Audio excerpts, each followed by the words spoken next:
Hello, my name is Dave Clausen and I am a Vancouver Community College student taking the Provincial Instructor Diploma Program. I'd like to invite you to join me as I do my first online course review for the Foundations of Online Learning course that I'm currently taking in the program. There are three main stops on our course review. The first one is going to be the review itself. Then after we go through the different subjects for the review, I'll give my recommendations for future iterations of the online course, and then I'll reflect on the tools that were provided by Vancouver Community College, which is a quality checklist for online courses, which I'll show you in just one second. So, as we do the course review, these are the different subjects or sections: course description, learning theories, learning outcomes and assessment, interaction, diversity and inclusion, motivation and engagement, and the course quality score, which I'm going to get by evaluating the checklist that was provided by the school. Okay, let's get going with the course description. I'm going to review a massive online open course, a MOOC, called World of Wine from Grape to Glass. The course was developed by the University of Adelaide in partnership with Australia's wine industry and is available on the edX website. It is a self-paced asynchronous course that is broken into weekly modules. The developers say that by spending 2 to 3 hours per week on the course, you can finish it within 6 weeks. It is an introductory level course with a target audience of winemaking hobbyists interested in grape cultivation and producing their own wine, entry-level industry professionals learning to taste and describe the nuances of wine to potential retail customers, and also individuals interested in educational pathways available through Adelaide University in Australia. The course designer incorporated aspects of behaviorism, cognitivism, and also constructivism into the program. So I'm going to talk about how they did that in the next slide. So, an example of cognitivism learning theory is the pre-planned objectives built into each week of the course. The learning objectives are based on Bloom's taxonomy in the cognitive domain and reflect, like I said, a cognitivism learning theory. Additionally, there's also weekly multiple choice quizzes that are machine graded, showcasing a behaviorismist learning theory style. Finally, there are at least one and sometimes multiple discussion forum posts that are required and have a 30% weighted grade on the student's final mark for the course, which is pretty significant. That is an example of constructivism learning theory that the course used. Interaction review. So there's three kind of main types of interaction for online courses. There's the interaction between the student and the content. There's also interaction between student and student. And then there's finally the third type, which is interaction between student and the instructor or teacher.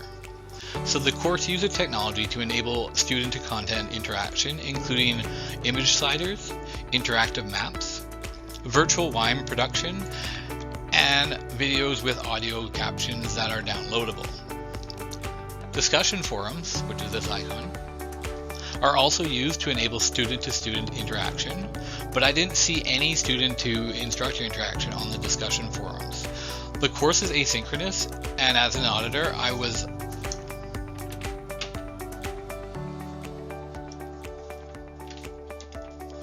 unable to access the knowledge tests or submit activities for grades, which I have to assume is where the student-to-instructor interaction would be occurring. But I didn't see any when I was auditing the course. Diversity and inclusion. So, students are from all over the world in this course, and many don't speak English as their first language. The students could be from different generations, like boomers or millennials, all across the spectrum. I did see some people from Argentina, as well as Switzerland, and obviously Australia, because it's based out of Adelaide University and the Australian refreshment industry. Knowing that there's so many people from such different backgrounds, the students that take this course could be facing barriers that could include technology haves and have-nots, socioeconomic differences, autism, or other development conditions. You just never know. When I enrolled in the course, 122,000 people had already taken the course before me, and I enrolled in January 2024, and the course has been around for 7 years. So given that, I would have to assume that at least some of them may have had different developmental issues or any of these other potential barriers that I'm discussing with you now. The host site, edX, provides an accessibility best practice guidebook and free accessibility tools for course developers. However, they do not require the course developers to actually use those tools, so it's not really enforced that they should make it universal for everyone. In my opinion, this course is not overly accessible and seems to be created for students primarily from Western developed nations with English as their primary language. Motivation and engagement. The course has several components to encourage motivation and engagement. There is a progress tracker that fills up as the student completes each page of the modules. There is also a commitment notification that students can enable, which reminds them if they haven't accessed the course 1 day if it's a casual, 3 days if it's a regular notification, or 5 days a week if it's an intense notification. Based on those notifications, there's also a list of important dates that will automatically adjust based on a student's historical participation in the course. This is only available for the fully paid course itself. It's not available for the audited course.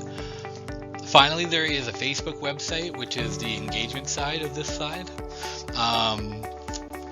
which was created in conjunction with the course, and that's called Wine 101X. It's actually pretty nice. It's informal, a bit more than, say, an actual course, so there's memes and stuff like that, interesting little topics and conversations. It was actually pretty good.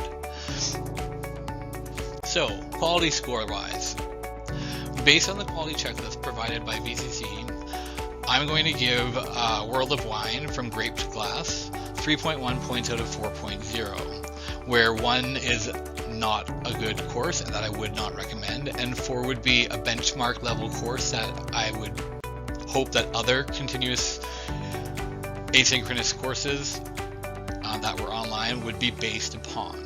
So again, I gave it a 3.1 out of 4.0. I am including my checklist as part of my website and also in the assignment for my professor. So feel free to take a closer look at the checklist itself and see how I got to this grade. So next thing is going to be recommendations.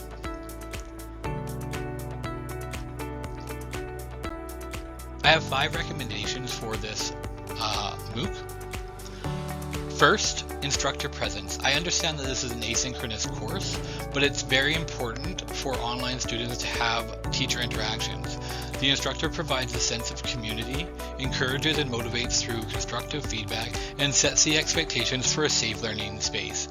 The instructor in this course, at least even when I looked at the archived discussion posts, didn't even say hello to the people when they actually joined the program. After they were setting up their profile discussion, like about me type thing, they didn't even say hello or welcome to the course. It seemed really like you were kind of alone as a student on this course, which you don't want because people will not stay engaged. So my first recommendation, like I said, is increased instructor presence, even though it's an asynchronous course. My second recommendation is about the discussion and comment area forums. They need a matrix. The discussion participation has a 30% weight against the student's grade, but I could not find a matrix that provided how the instructor was going to evaluate the student comments and discussions. The lack of clarity is reflected when you see that the total number of discussion forums in week 1 to week 6 goes from 3,330 comments in week 1 all the way down to 990 discussions by week 6. The discussion forum has the potential to be a hub for group learning, which makes things much easier to learn if you're learning them together, and you can bounce ideas off of other students. Having a matrix that clarifies what your discussion or comment needs to have included in it would be more high value for the actual participants of this course, because most comments were like, that sounds like a great wine, that sounds like it tastes good, great job, but they weren't really super in depth or really adding value to what was already posted by the main discussion poster. My next recommendation is going to be provide other options than just English for the captions. So the students come from all over the world, but the captions and transcripts are only available in English. They even actually created the videos in YouTube, which has its own caption button, and even when I pressed that caption button, it only had the option of English for the actual captions. By providing options, the course inclusivity and accessibility will be enhanced, and you'll be able to reach a broader student base and share knowledge more worldly, basically, with this course. My fourth recommendation is sustain and regular reviews of the links and materials. When I was going through week 6, which is when they review the different projects that they've worked on, because all of the actual instructors are professors at the University of Adelaide, and they have real world projects that they work on. The second project had a spot for a white paper, so basically the first slide was a video of them discussing their project, and then the next page was the white paper and the results, or was supposed to be, and then after that was a summary kind of video. And the second one didn't even have a white paper, it just was this blank scrolling page, and you could actually scroll down it, so there should have been something there. It was very unprofessional, and this could easily be mitigated if there was biannual audits to sustain up-to-date knowledge and materials on the actual course. The course has been around for 7 years, so they should be doing this anyways, and I think that would enhance the experience, and I definitely wouldn't want to spend $200 on this course if that was going to occur. I'd be very disappointed if it happened and I had spent that much money. Finally, my fifth recommendation would be changing week 6, which is the project overviews. Currently, like I told you, you watch a video, then you read the white paper. It is very passive learning. It is not active in any way. There isn't even a quiz at the end of the actual week, where there is a quiz in every other week for the course. So run the week 6 as a synchronous course and present research projects as group assignments or group projects that they can work through actively. This will convert the passive style of week 6 into an active learning event and will enhance the student's sense of engagement and would provide real-life problems that are relevant to the learners and would end the course on a higher cognitive level than the current course design. So my final recommendation is changing week 6 from asynchronous to synchronous. So reflecting is where we're going to go next, and reflecting on the actual tools that was provided, the quality checklist from my Foundations of Online Learning instructor. The quality checklist is a great tool for reviewing online courses, in my opinion. It provided a means of comparing a standardized set of quality components across a diverse group of auditors, because I'm not going to be the only ones using this, and other people will probably audit the course that I'm auditing as well. This will enhance the reliability of the quality score of the course and sets the bar to compare future iterations and changes of this course to a baseline. If I had not had access to this checklist, I probably wouldn't have known where to start, and it was really helpful. Again, I also really like the fact that you could use this as your baseline when you do new iterations. Basically, if your score is higher after you've made changes to the course, then you've improved the course by whatever the changes are that you made. That's the other thing. You can use it as a tool to get better. Going forward, obviously, a quality checklist kind of is self-explanatory, but I figured I'd just explain it all out anyways.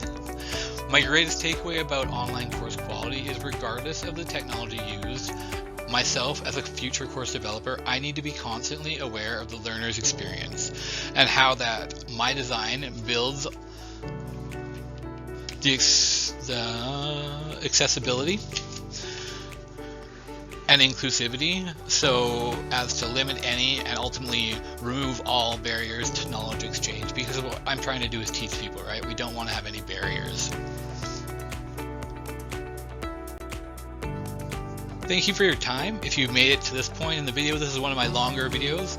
I'd like you to check out my website, thepowerofknowledge.ca. I think you would enjoy the content. If you did make it this far in this report video, you'll find interesting videos there, as well as other assignments I've completed in my journey through the PIDP at Vancouver Community College, and you may find that you might be interested in taking the program yourself.